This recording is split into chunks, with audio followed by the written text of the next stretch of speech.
Hello everyone, I am Jennifer Kumar from Authentic Journeys, your cultural and lifestyle mentor. Hope you're having a great day. Today I will be sharing some thoughts on pruning. Pruning and its relevance to gardening, personal development, and life coaching. What is pruning?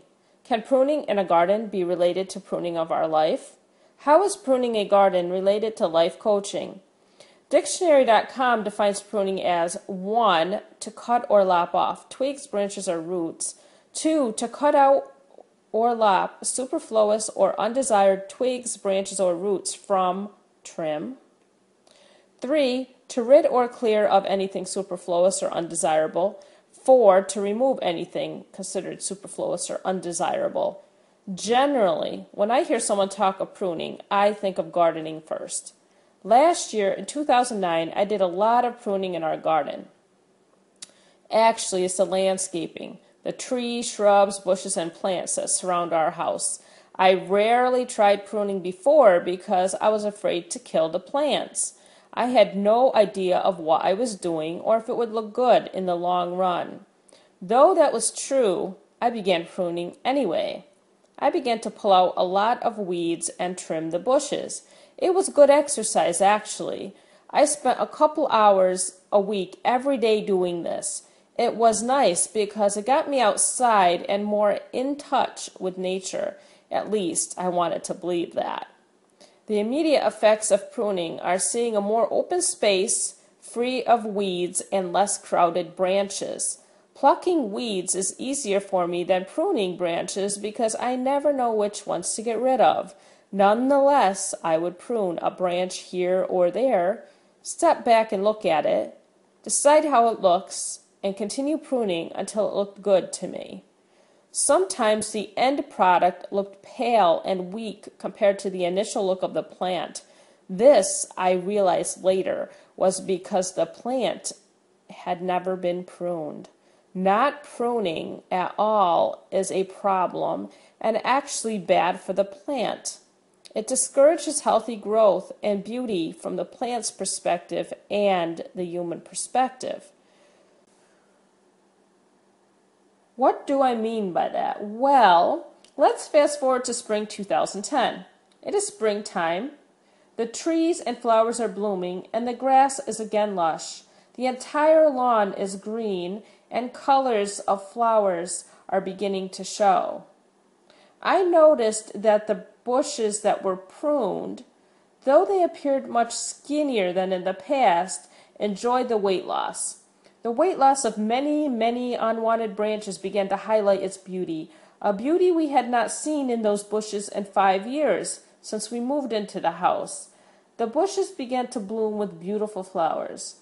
A few flowers would have made us happy, but the bushes were so thankful for having been pruned the previous year, they overflowed with flowers. The colors of the flowers, petals, and leaves were so vivid. In my opinion, I really felt the bushes were thanking us profusely for bringing them back to health. Incidentally, for the bushes that were not pruned, they thanked us sarcastically by having very few dull-colored flowers, lackluster petals, and off-colored leaves, looking almost parched in the minimal Rochester sun. Looking at those bushes was not only pleasing to the eyes and ego, as I realized I indeed had some gardening skills, but it was very pleasing to my spirit. I was overjoyed on various levels to see the end result of my hard work, especially because while doing it, I felt completely incompetent. This experience taught me a few things. 1, I am not completely incompetent. 2, hard work has unexpected rewards that can overwhelm our expectations. 3, even if I feel or think I am incompetent, there are many lessons to learn and gifts to be had. Most of all, I realized pruning is not just a physical activity in the garden, but a mental, emotional, and spiritual activity of the soul. Even in this case of gardening, as noted above, there was some personal satisfaction from a job well done. Of course, while doing the job, I had no idea it was well done until some time later, in this case about a year later. I akin this a gardening experience to personal development and life coaching. When we work on ourselves, we want to see the rewards and change overnight. That is why such over-the-top, overnight success stories appeal to us. We want it easy. The thing is, overnight success is never long-lasting, whether in business or in personal development. It takes a long time for us to get to where we are today. It's a process. Life is a process. To make long-lasting changes that will stick around, sorry, but we gotta take it slow. I will share steps in the gardening and pruning process. Can you see how these steps relate to personal development? 1. First, take a step back and just look at the big picture. Before I started gardening, pruning, and weeding, I looked at all that needed to be done. 2. Rather than work on the entire shebang at once, look at the areas that seem easy to do in smaller chunks. After looking at the big picture, or the entire garden, the first thing I realistically could tackle was weeds. So I got down on my hands and knees and plucked them out one by one. 3. Continue to step back, take a look at the bigger picture, and come back in to work on the smaller sections that can be tackled relatively easy. After this, I again took a step back and looked at the garden.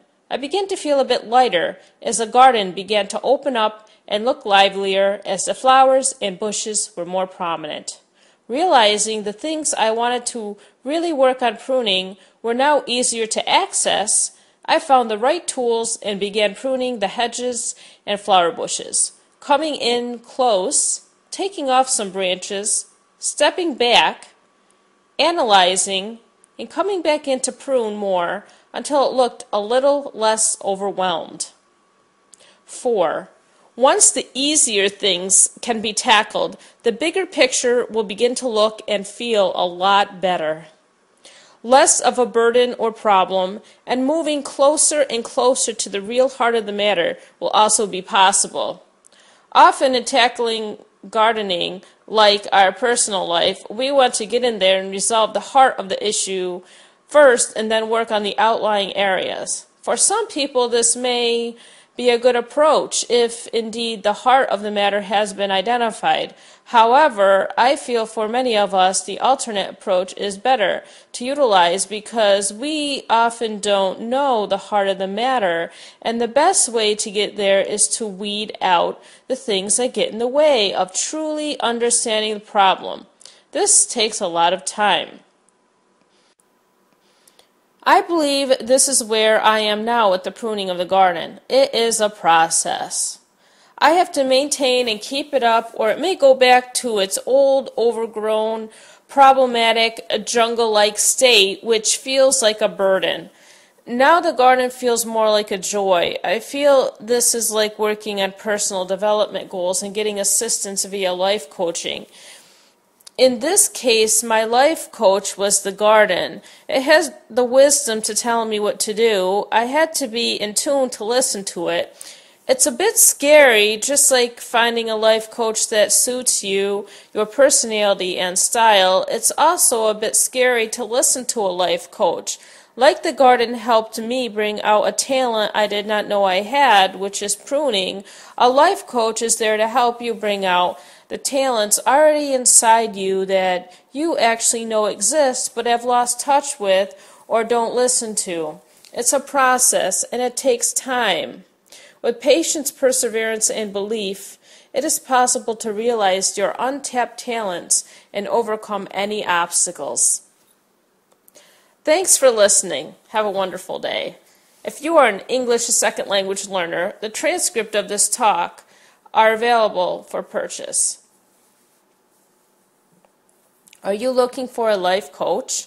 Someone to help you prune your life, cutting back the unwanted branches and pulling the pesky weeds to uncover your true colors and shining colors? Contact me.